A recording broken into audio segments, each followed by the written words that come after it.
Assalomu alaykum qadrli kanalimiz kuzatuvchilari. E'tiboringiz markazida UFC MMA olamida ro'y berayotgan eng so'nggi yangiliklar bilan Vodi MMA kanali. Qadrli do'stlar, hozirgi dasturimizda har doimgidek UFC MMA boks olamida ro'y berayotgan eng so'nggi yangiliklar to'g'risida batafsil gaplashamiz. Videoni boshlashdan oldin 2 soat vaqtimiz ketgan ushbu rolik uchun 3 soniya vaqtingizni ayamay videoga like bosishni hamda kanalimizga obuna bo'lishni unutmang. Biz esa bugungi dasturimizni boshladik.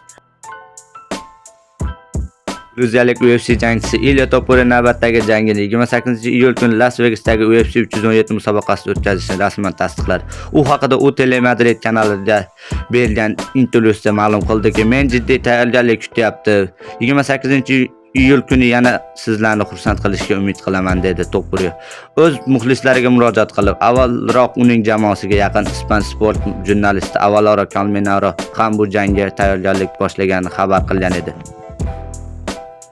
UFC jangchisi Dustin Poirier katta gonorarga qaramay sportdan ketishni ma'lum qildi. "Men katta pullarni tashlab sportdan ketyapman. Hozir har doimgidek ko'proq pul ishlayapman, lekin baribir nafaqaga ketaman.